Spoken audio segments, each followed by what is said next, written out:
Welcome to this revision video for knee examination.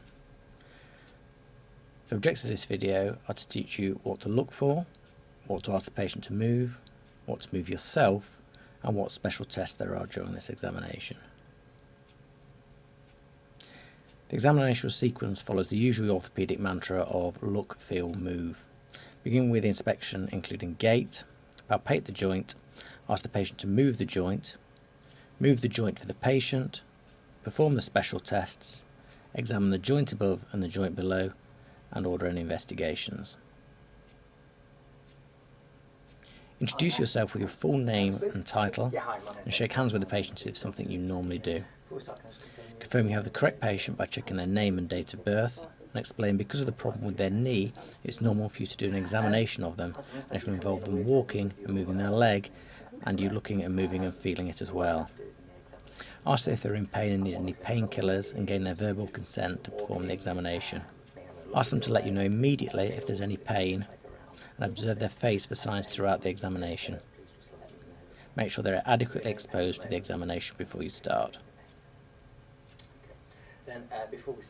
Look around the bed area for walking aids.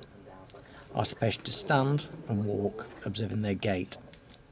An antalgic gait is caused by the patient altering their gait to reduce pain, where they minimise the time spent in the stance phase of the affected limb.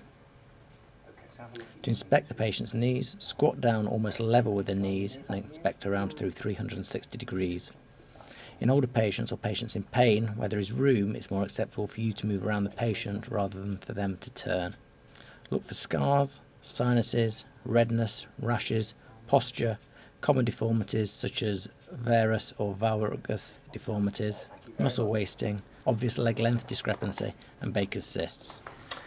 Okay, I'm just going to start by having a feel of your leg and see if there's any difference in the temperature, which might... Feel both knees with the back of your hand for warmth. Compare one side to the other.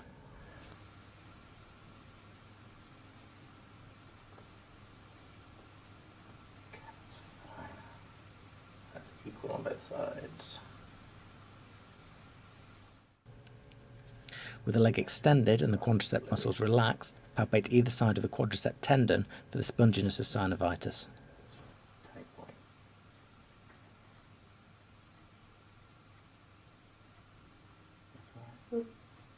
To check for larger effusions, with your left hand, empty the suprapatellar pouch, keep your hand there, and then use your right finger to tap the patella briskly and firmly.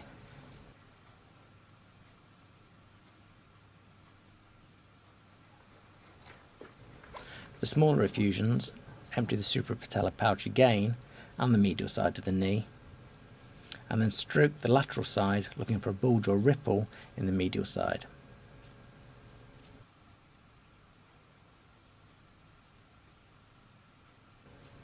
Ask the patient to flex their knee to open the joint line, and then feel along the femoral and tibial joint lines and the tibial tuberosity.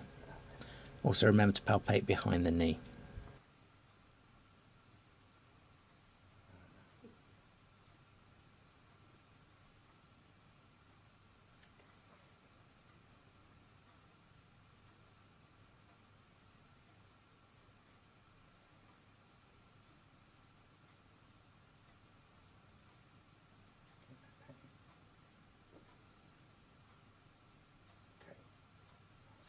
Just straighten your leg out again for me. I'm just going to lie you flat before we do the next bit, okay? Lower the head of the couch until the patient is fully supine. You copy that? Okay. If you can bend this leg from your hip, Ask the patient to bend their knee upwards towards their chest and then straighten it completely onto the bed and record the range of movement. And the same with this one. Okay, if you can straighten that out. Ask the patient to keep their legs straight and raised off the bed, looking for extensor lag, where the knee cannot be kept fully extended. This would indicate quadricep weakness or an abnormality of the extensor mechanism. Lift both legs by the feet, looking for hyperextension in the knees beyond the neutral line. Ask the patient to relax their leg completely and feel for crepitus as you passively flex and extend the knee.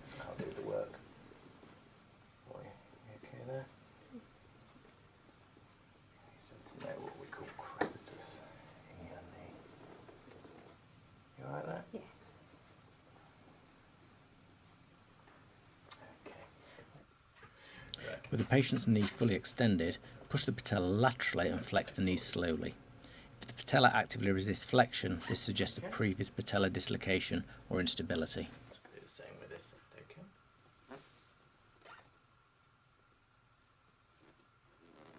What I want to do is just check the structure supporting your knee, the ligaments at the side of it. As you test for collateral ligament stability, you should continually assess for pain throughout. If it hurts at any point. Whilst applying a valgus stress, palpate the joint line and assess the degree of opening, and then repeat using a varus stress. If the knee appears stable, then repeat again, this time with the knee flexed to approximately 30 degrees to eliminate the support from the cruciate ligaments. Okay, that one seems fine. Okay, I'm born with this one, let me know if it hurts.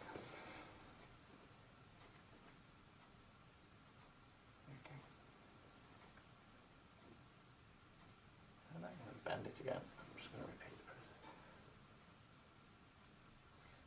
You alright? Okay, no pain there at all? Okay, that seems fine. Can you just bend your legs up to 90 degrees for me? I'm just going to check the ligaments in the other direction. Position the patient with their knees flexed and look for posterior sag, which may give a false positive test. And there doesn't seem to be any present. Okay, is it alright if I sit on your legs?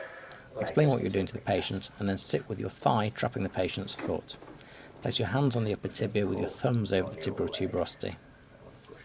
Pull on the tibia, and if there is significant movement when compared to the other knee, it suggests that the anterior cruciate ligament is laxed.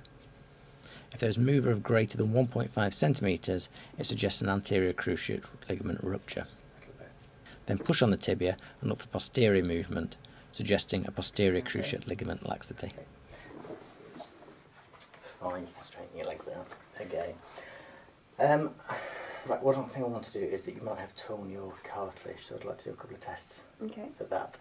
If it hurts at all, please let me know. For the medial meniscus, passively flex the knee to its full extent, externally rotate the foot and abduct the upper leg at the hip, keeping the foot in the midline.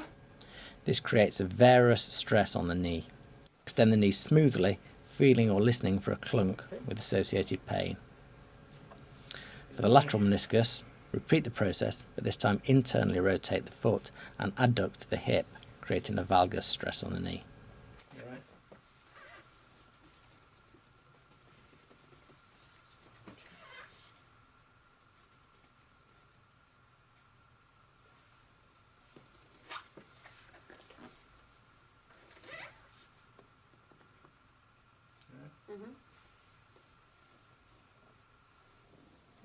That's okay, is it? Okay.